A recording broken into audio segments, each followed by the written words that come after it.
existence in economies of financial markets. There were companies which exist, right? And ability for many firms was not possible until markets became more mature. So you see, right at the beginning, it was very simple, right? But as the markets grew and the markets became mature, this became very important. What do you understand by mature markets? What is mature market? So mature markets means it has reached a state of equilibrium. Like it has matured in terms of maybe the product, maybe the sales, or whichever way it has reached a level. So a market is considered to be in a state of equilibrium when there is an absence of significant growth or lack of innovation. So it has reached to that stage, so there could be lack of innovation and maybe further growth, right? So equilibrium price will be there in the market for a substantial period, which can also be from, like it could be from day one or even maybe several weeks, right? So what do these mature markets do? It will allow more access to resources necessary to produce goods and services. Because the market has matured, there are more goods and services, right? Access to more resources where you can make more goods. So where companies will begin to grow and they are expanding, they multiply, they have higher capital is also required for companies to be successful. Okay, so companies can also take funds from capital resources. This may include money from external parties like investors. So if they don't have enough capital, they will go for to look for capital resources. They will move to an external party. So that external party is someone like an investor. Okay, because they will help in providing you with this capital resources, right? So who are investors? Investors are individuals, or they could be even firms who have more capital, right? And they can basically help in terms of expanding companies, and then companies can provide more better goods and services, which will in return increase the living standards of the people. Okay, so when there's excess capital, could make individuals more money if they invested the funds into a firm that offers them a good return. So if you have more capital, you can invest in a company that is doing well. What do you get in return? You will get good financial return, right? So this is a very good like a relationship in terms of financial environment where both parties get, it's a win-win situation, right? One party is going to get more capital, the other one is also going to gain by investing. They get more, they can increase their money, right? Maybe they might get it as dividends or whatever, that is going to help them to grow their money. Okay, so there are lots of factors when it comes to making these investments. However, there is always a risk involved when it goes to investments, which we are going to look at later on in this lesson. Okay, so another player in the financial market is, what? I just number them here, is the market. So what does the market show? What is a market? A market is where there are sellers and buyers, they can meet, they can exchange items, right? So when you're exchanging something, it's done by using money, right? You pay money and you buy goods or services. So markets can be local, it could be regional, it could be international, depending on the type of economy, right? So free market, here we have free markets as well. They have fewer government regulations. That's why it's called a free market. Not much intervention from the government. And it also allows an increased exchange of goods due to lower transaction costs, because there's lesser intervention from the government. So there could be less transaction cost as well, which could also lead to a good flow of exchange when it comes to goods and services. Okay, now tell me, what are the types of, who are the players in the financial market?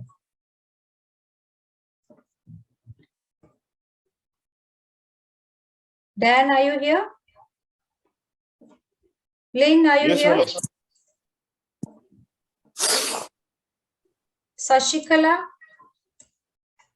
who are the players in this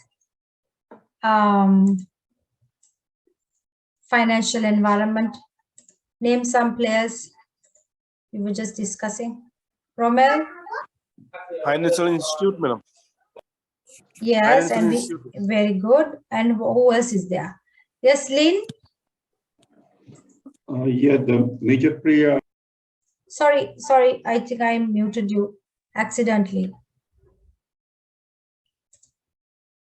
Lynn, can you unmute? Thank you, Sashikala, for your answer. Yes, the major players are investor, company, and the market. So, good. An investor, the individual or the firms. Good. So, market means that where people buy, where they are seller and buyer, we exchange the services and goods and services. Yes, very good. So now we're going to look at international markets. Now we were discussing about the local markets. Now we're going to look at international markets. So in an international market, we will have conditions in terms of like for activity in the economy or in the financial markets, but it is around the world, right? So it can be influenced by something like the credit worthiness, the credit worthiness of a country's debt, or it could be influenced by the governments, corporations, other investors around the world who participate in terms of buying the debt of nations as profit opportunities arise, right? So a downgrade of a country's debt by a rating agency could actually have a very bad or very negative impression or the value of the country's debt, and they might also look at that country as maybe as a default, and investors may not want to invest in those countries, right? So these could also lead to a potential trigger to a sell-off, or is when there is more sellers than buyers of risky debt in the markets, right? So in an international financial environment, it basically talks about the conditions for activity in terms of the economy or in the financial markets around the world. That's one of the key, the most significant feature of it, right? So as you know, it can be influenced by the credit worthiness. What if you have a positive credit? Yes, people will want to invest. More countries will want to do business with you. But if it has a negative rating, then it's damaging for the country as well, right?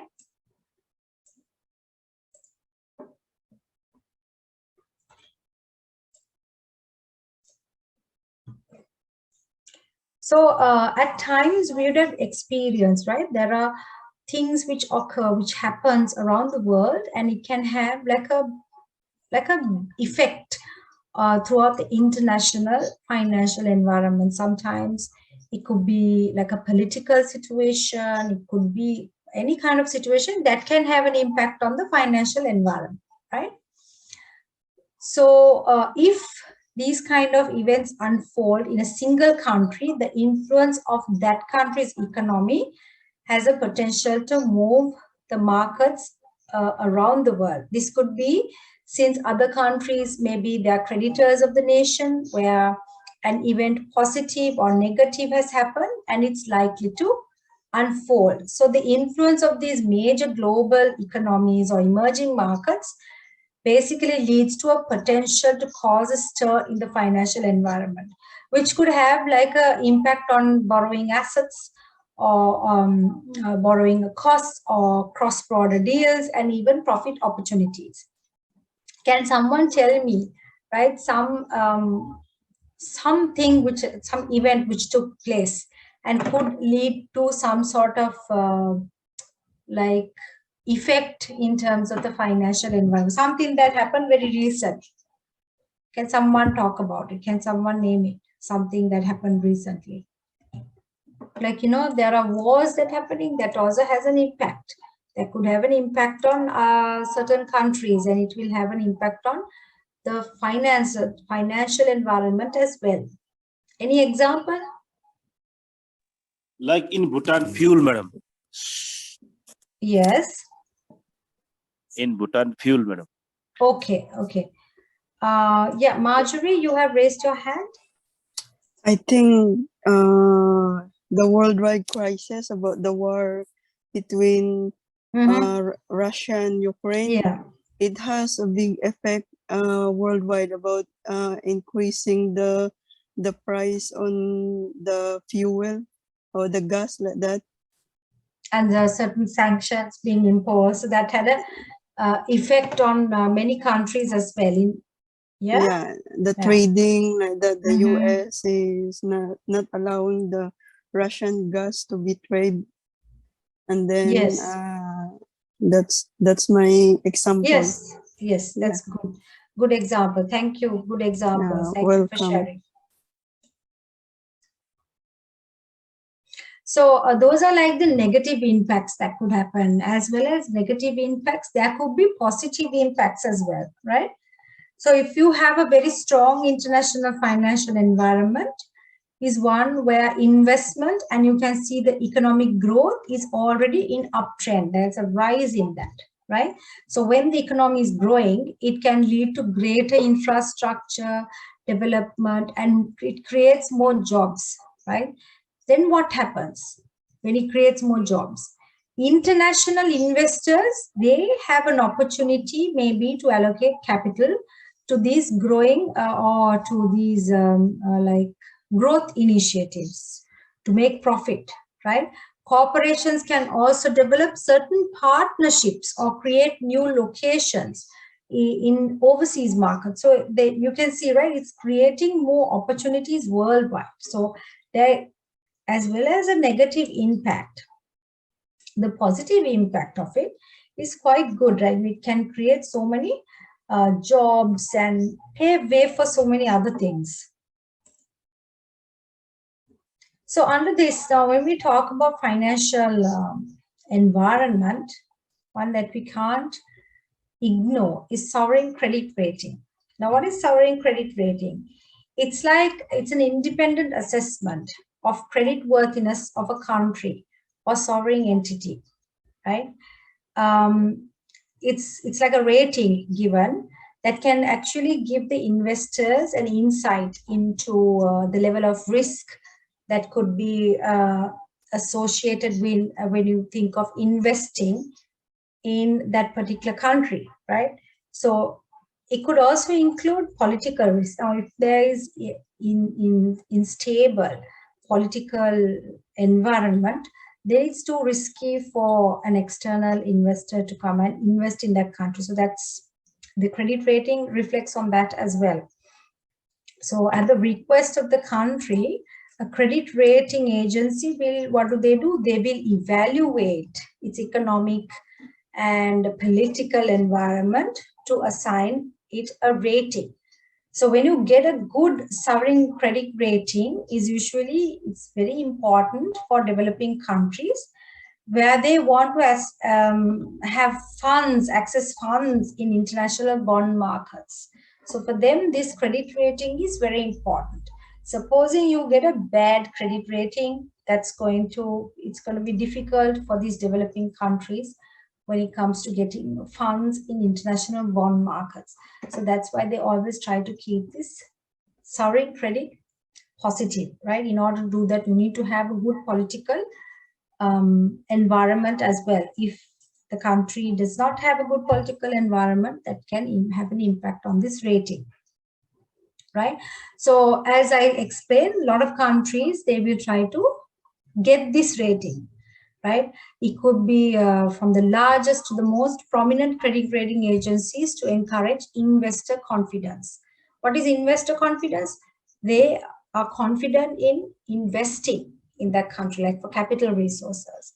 So one of these agencies, the most influential agencies are Standard & Poor's, Moody's, Fitch Rating. Have you all heard of these?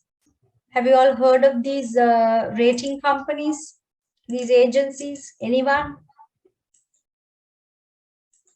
Maybe in your country, there might be, Lynn, you have not heard? Or you were just shaking your head. Dan, Yes, madam. have you heard of these rating agencies? Fitch No, madam. Rating is very famous in Colombo. In Sri Lanka, we use the Fitch Rating, right? So there are other agencies as well. In China, you have these international credit rating company, Dandong. Japan has a different credit rating company agency. So what do? They kind of basically provide a credit rating for each country. So all these investors, they can, if they get this report, they can get an idea about the credit rating before they go in for any kind of investing, right? So apart from that, it will also help, in addition to this, look, bonds in external debt markets, it will help you in issuing bonds in the external debt market. Another common motivation for countries to get the sovereign credit rating is to attract FDIs, that is foreign direct investment. So you have a good credit rating, you can get FDIs. So that's good for the company. That's going to stabilize the economy of the country, right? That's why some of the countries that are the highest credit rating, we will look at some of those countries, but on top of the mind, I can recall Germany, Australia, they have the triple rating. Okay, let's look at this table. So if you get the triple A, you have got the highest level credit worthiness, right? It's a very stable economy. So double A, very high credit, sustainability of the economy is also high. A positive, high credit worthiness, but the economy is sensitive to changes in circumstances and in terms of global financial situations, there could be some sort of changes. So that's why you're given this credit rating. So if you get this AAA, AA, it's a good credit rating. You will get D, the economy is default, credit obligations are not met, right? They have not paid debt, or they have some problems, or the economy is not doing well, it will be given D, right? So you can go through this. Yeah, Standard & Poor's gives a triple B or higher rating to countries it considers investment grade, and the grades of double B positive or lower are deemed to be speculative or junk grade.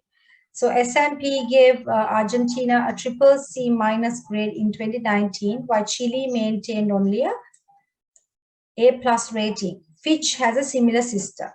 They also follow the same AAA, AA system. Moody's considered Baa3 or higher rating to be investment grade, and rating of Ba1 below is speculative.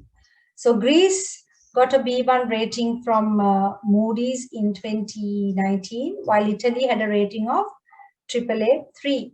In addition to their letter grade ratings, all three of these agencies also provide a one-word assessment of each country's current economic outlook. Like, for example, is it positive, negative, or stable? So investors are very much interested to see whether it's positive, right?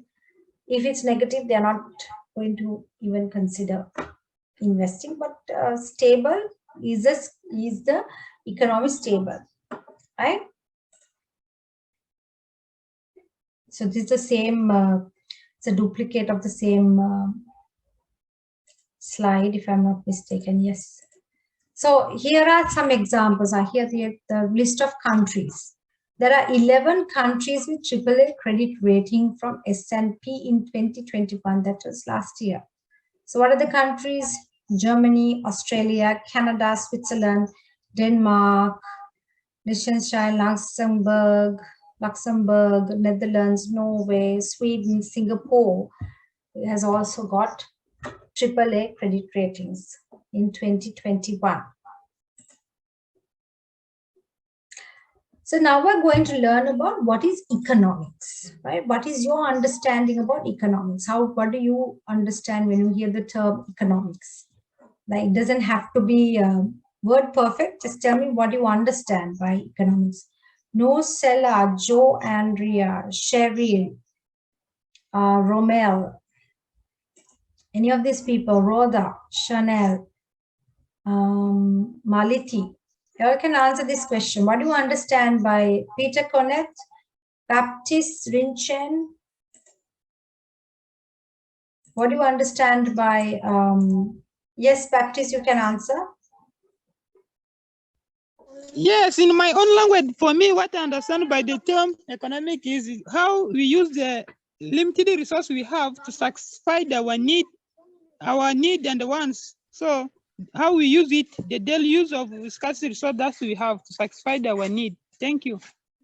Thank you. So economics is like the study of scarcity and the implications for the use of these resources. We know that humans have unlimited needs and wants, but there's a limitation in terms of the resources.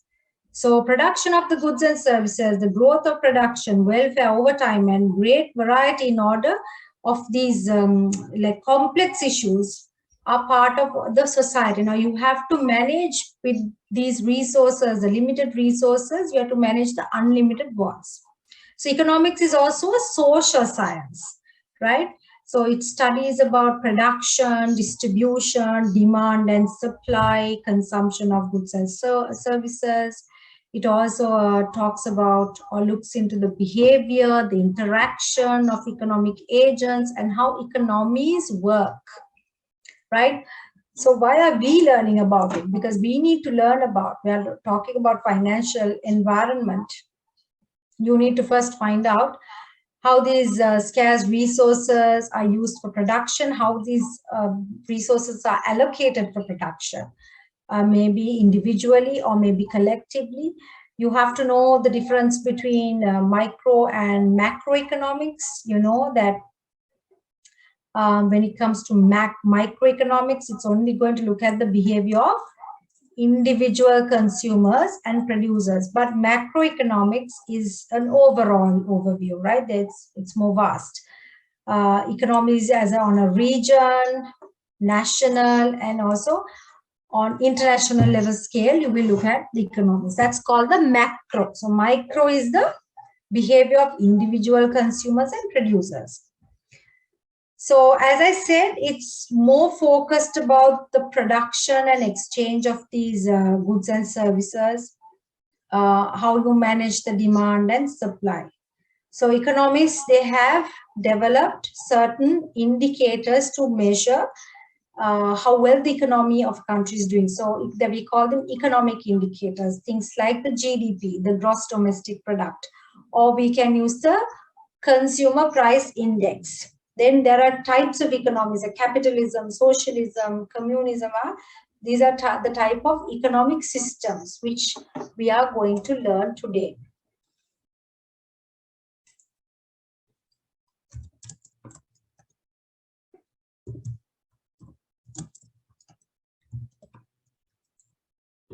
Okay, 1 second, please.